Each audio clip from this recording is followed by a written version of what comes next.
네, 안녕하십니까. 전국 언론노조 YTN 지부 지부장 고한석입니다.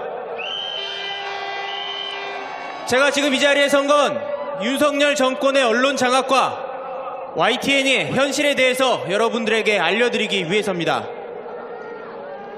대통령 부인 김건희 씨가 언론에 나와서 공개적으로 딱 한 번 사과한 적이 있습니다. 언제인지 아십니까?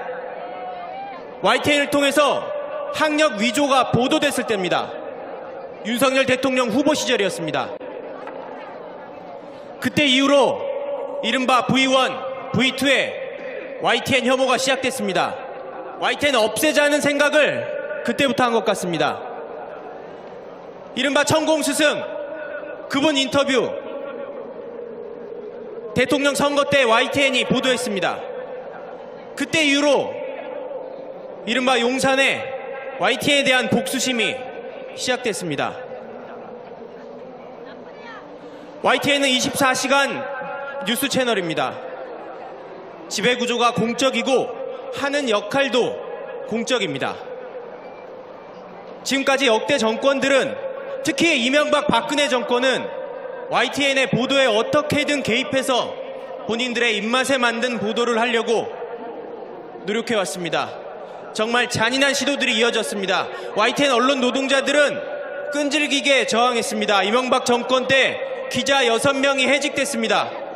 전두환 군사 독재 시절 이후 첫 번째 대량 해직이었습니다. 박근혜 정권 때도 수십 명이 징계받고 지방 발령 나가고 수많은 탄압받았습니다. 그렇게 해서 공정방송을 위한 제도적 장치 다양하고 굳건하게 많이 만들어놨습니다. 윤석열 정권은 이 공정방송 제도를 무너뜨리지 못하니까 아예 YTN을 해체하려고 합니다. 저기 뒤로 보이는 조선일보나 동아일보, 그리고 재벌 기관직격인 한국경제신문 등에 넘겨서 YTN을 해체하겠다는 겁니다. 그래서 우리는 민영화라고 부르지 않고 언론 장악의 외주화, YTN 사형화라고 부릅니다. 만약 그렇게 된다면, YTN이 24시간 보수 편향 뉴스 채널이 된다면 국민적인 재앙이 될 겁니다. 그뿐만이 아닙니다. YTN은 남산타워도 소유하고 있습니다. 잘 모르시는 분들이 많을 텐데요. YTN의 지배구조가 공적이니까 YTN이 소유하고 있는 남산타워도 시민 여러분의 것입니다. 저 남산타워가 족벌 언론과 재벌, 건설 자본에 넘어갈 수 있습니다. 이뿐만이 아닙니다. YTN은 400만 명에 육박하는 유튜브 구독자를 가지고 있는 우리나라 언론에서 디지털 영향력이 가장 큰 매체입니다.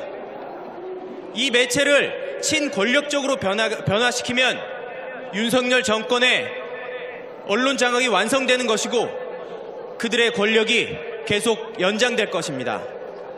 YTN은 라디오도 가지고 있습니다. 조선일보가 YTN 라디오 노린다는 소리가 심심치 않게 들립니다. 걸핏하면 노조 혐오하고 촛불 시민들을 폄훼하는 그 더러운 사설들, 라디오 주파수를 통해 듣기 싫습니다. 여러분들도 그럴 거라고 믿습니다. YTN 노동자들은 이명박 박근혜 정권에서 3,249일 동안 싸워서 6명 해직자 복직시키고 공정방송 제도 만들었습니다. 물론 대한민국 최고 권력과 싸운다는 것은 대단히 두려운 일입니다. 하지만 아무리 힘들고 두려워도 어느 영화에 나온 것처럼 심장이 쿵쾅거려도 끝까지 포기하지 않고 싸우겠습니다. 많은 관심 부탁드립니다. 많이 응원해 주십시오. YTN은 결코 장악되지 않습니다. 감사합니다.